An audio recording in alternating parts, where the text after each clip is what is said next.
ჩვენ ისე წარმოგვიდგენია რომ ვითომ საქართველო არის ძალიან ბნელი არ ვეცნობით მონაცემებს ამ დროს ერეკლეს შვილიშვილები მშვენივრად ხედავენ და იცნობენ რა ხდება საფრანგეთში რა მოხდა ამერიკის შეერთებულ შტატებში რა ხდება ბრიტანეთში იმიტომ რომ არის გარკვეულწილად მიწერ-მოწერებიც ინფორმაციის შემოსვლაც გასვლაც იმ ემისრებით ბრიტანელი იქნება ფრანგი ავსტრიელი რუსი ვინც აქ ჩამოდის გადის და სხვა ჩვენს ვაჭრები რომლებიც მოძრაობენ სხვადასხვა ეროვნების ვაჭრები მოლედა სიტუაცია იყო და ორი რამ მოხდა პირველი ერეკლემ უარი თქვა სამეფო ტახტზე ერთია სამეფო ტახტზე და მაინც დაადგინა სოლომონი იმერეთის მეფედ მაგრამ იქვე ქართული საზოგადოების მოთხოვნით 1790 წელს შედგა ესეთი ივერიელთა ერთობის ტრაქტატი ეს არის ორმხრივი ხელშეკრულება ერთ მხარეს დგას ერეკლე მეორე კარგახეთის მეფე რომელსაც სხვა ჩვენს ოფიციალ ჩვენ წინაზე ვთქვი რომ სხვა სახელწოდება ის არის სრულიად საქართველოს მეფე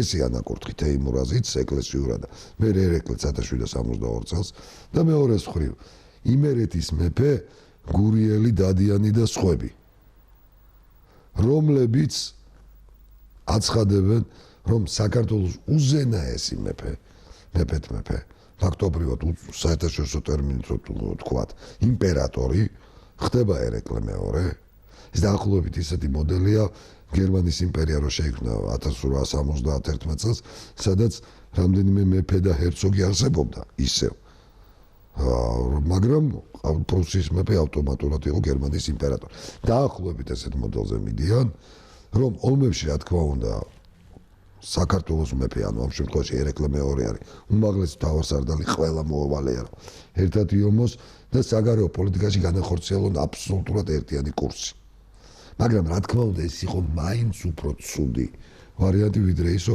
საერთოდ აღარ ეარსება გარდა ერთი მეფისა სხვა თუნდაც ქვემეფეს და ძალიან მალე აი ამ ტრაქტატიდან 91 წლისთვის იწერება ფაქტობრივად აი ამ აქტის დამატებასავით ხდება ერეკლე მეორის ანდერძი რომის თანახმადაც ერეკლე მეორე თავის გარდაცვალების შემდეგ ხაზინას ერთდროულად უტოვებს 6 შვილს თავის შვილებიდან 6 კაცს აცხადებს მემკვიდრედ რომელთაც რიგრიგობით უნდა იმეფონ ერთის გარდაცვალების შემდეგ მეორემ და თუ თქვათ მეორე ან მესამე იქნება გარდაცვალებული მის ნაცვლად მისმა პირშომ და ესე უნდა გაგრძელდეს რამდენიმე თაობის მანძილზე და ერეკლე ამას ისე ხსნისო ჩემი დედის წინაპრებშიცო და მამის წინაპრებშიცო რიგრიგობით მეფობდენო ძმებიო მართაც ეხა თუ ჩავხედავთ ესე იყო ხო გაიხოს რომ ვახტანგი ასე თქვათ ერეკლეს დედის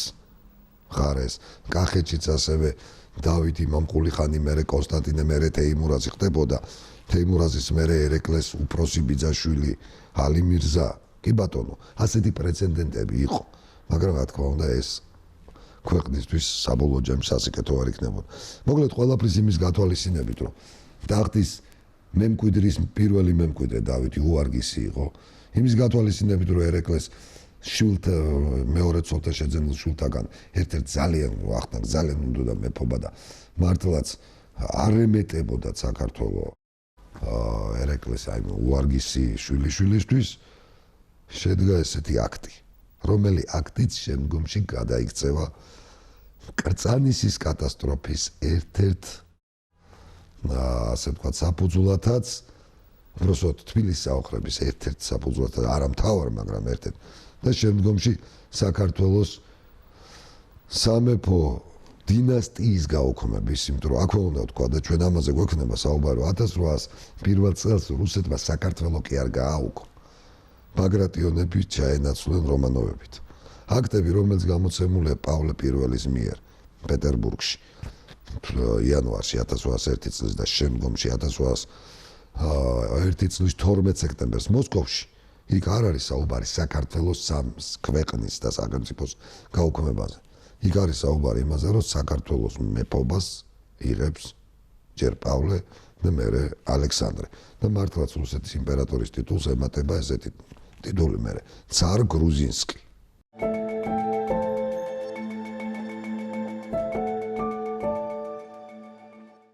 აი ამ ყველაფრის საფუძველი იგივე რუსეთს მისცა იმ დაპირისპირებამ, რომელიც ამ აქტმა, ერეკლეს აქტმა ვერ დააწყდა, რა პირიქით, უფრო გააღვივა და უფრო მეტი ამბიციები გაუჩინა მავას და მავას. ორივე ბანაკს სხვათა შორის. როგორც გიორგის და მის შვილს, ასევე ერეკლეს სხვა შვილებს, რომლებისთვისაც მიუღებელი იყო გიორგის შვილები. ეს მოხდა 1791 წელს. სამწუხარო რატო არის, იცით, აი ამ დროსო ჩვენ სოფლიო ისტორიას სხვა კუთხით შევხედოთ, არის როგორი პერიოდი. 1787-ში ამერიკის შეერთებული შტატების კონსტიტუცია იქმნება 89-ში, უკვე პირველ პრეზიდენტს ვაშინგტონს ირჩევენ და სოფლიო პოლიტიკაში შემოდის ახალი ზე სახელმწიფო, რომელიც დღემდე პირველია შეერთებული შტატების აყიდა. რა არის, იცით, აი ერთგვარად სატკენიც და სატკივარიც. ამ დროს დაიწყო უკვე საღვთო რომის იმპერიის შემდგომში ავსტრიად ეწოდება ინტერვენცია საფრანგეთში. ეს ინტერვენცია და არა მარტო საღვთო რომის, ხო იქ პრუსიაც ემატება და ეს ინტერვენცია ვიცით რომ გადაიზრდება ჯერ საფრანგეთში რესპუბლიკური წყობის დამყარებით, მერე ნაპოლეონის აღზევები და აბსოლუტურად სოფლიო სურათის შეცვლით. აი ამ დროს საქართველოში ნაცვლად იმისა, რომ სრული კონსოლიდაცია იყოს, სრული ერთობა იყოს და უდიდეს კატაკლიზმათა ეპოქას, რომელიც ყველაფერი უნდა შეცვალოს, გაუძლოთ როგორც შიდა, ასე საგარეო დაპირისპირების გარეშე, რისი სრული ალბათობაც გვაქვს. ჩვენ თელ ძალისხმევას ვახმართ ერთმანეთთან დაპირისპირებას. და ის სწორედ ამ პერიოდში, როგორც იტყვიან, აი ამ დიდ ეპოქაში 1799 წელს ხდება ძალიან უცნაური რამ ირანში.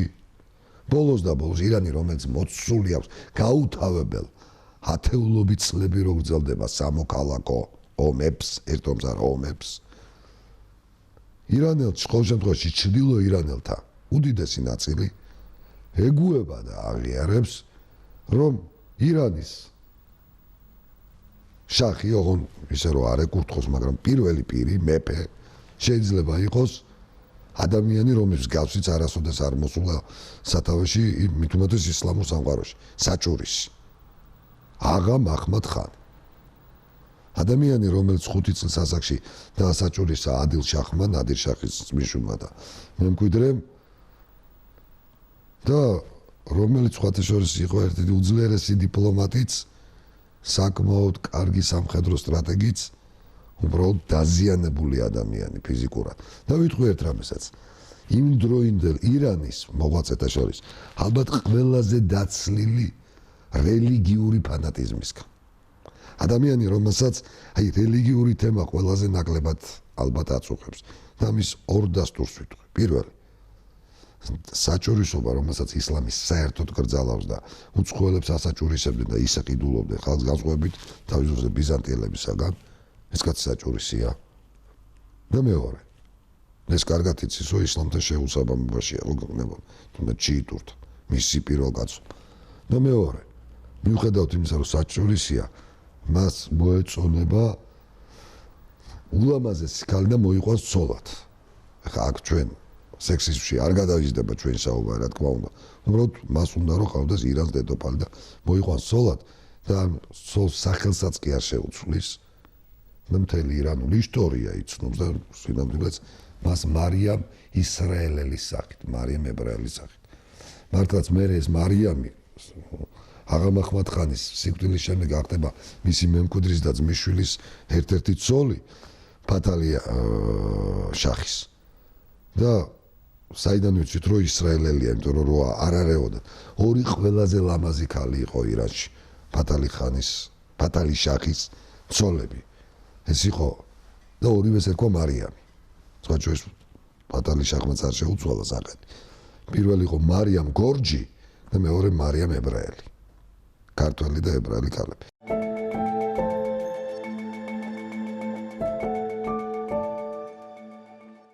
ესე რომ ფიქსირდება, რომ იუდაიზმის მიმდევარი ადამიანი, ქალი, არის ირანის შახის ცოლი, უკვე განსჯა მისი თქვათ რელიგიური თემებისადმი მომინდვია, ხო? არ არის ეს კაცი ფანატიკოსი. რა თქმა უნდა, მომშვენივრად იცის, რომ არ არის არავითარი სეიდი და აიატოლა, ანუ განსხვავებით სეფიანთაგან, სეფიანთა დინასტიისა, მიუხედავად იმისა, რომ როცა მუღანის ველზე 1796 წელს ეკურთხება, ის არდებილიდან ჩამოატანინებს ის შახ ისმაილის ხმალს და შემოირტყამს, მაგრამ კიდე ხულს მომხავს, რომ ერთ-ერთი ყველაზე ბოლო ქალაქი, რომელსაც ის იმორჩილებს და შედის, ეს ყუმია. ასევე ის უკვე შახობის პერიოდში არის, რომ მეშხეთში ჩადის და თქვა აქტიურდება აი ამ მიმართულებით. ანუ საუბარი მაქვს მე შიიტურ ცენტრებზე, არა. ის არის ცივი პოლიტიკოსი, რომლის თვითმიზანიც არის, რომ თავისი საგვარეულო აიყვანოს ტახტზე და ყველა საინტერესო რა არის. მართალია ხა იგონებ, რომ ჩვენ თურანის მოდმა დიდი და საამაყოა, მაგრამ თავის თქვათ პირად ბიოგრაფიას ის ყოველთვის იწყებს, რომ ყველა ადამიანი არის ადამის და ევას თავმავალი. და მათ შორის მეც. და რატომ იწყებს ალბათ ას? მე მშვენივრად იცის საიდან არიან წარმოშობით ყაჯარები. ეს ყიზილბაშთა შორის ერთ-ერთი ყველაზე ძლიერი მებრძოლი ტომი, რომელთა სამშობლოც არის ქალაქი განჯა, აღამ ახმადხანის ბაბუაც, ბაბუის მამაც, პაპის პაპაც ყველა იყო განჯელი და განჯა ყარაბაღელი, ისტორიული არანი, რასაც ქვია. და აი ეს თურქულენოვანი ტომი, რომელიც აღმოჩნდა განჯაში, სხვა შორის ანთროპოლოგიურად აბსოლუტურად არა მონღოლოიდური. ვისაც რა არ უნდა დაეწერა, რა მოდგმის იყო და როგორ თურანულ გვართანაც არ უნდა დაეკავშირებინა თანამედროვე ლინგვისტური ანალიზი პირდაპირ ამჟღავნებს, რომ ყაჯართა ენა, დიალექტი, ეს იყო ყიფჩაღური დიალექტი.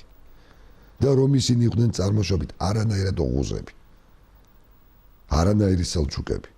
ისინი იყვნენ ყიფჩაღები.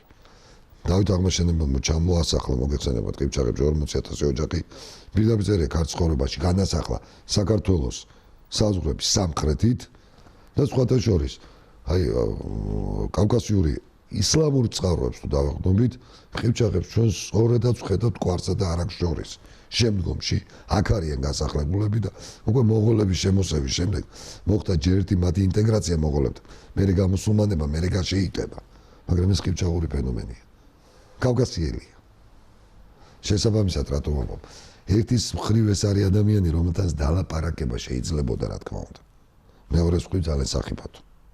სახიფათო იმიტომ, რომ ის არ არის ფანატიკოსი, ძალიან კარგად ერკვევა იმ სინამდვილეში, იმ პრობლემებში, იმ დეტალებში, რაც კავკასიაში ხდება.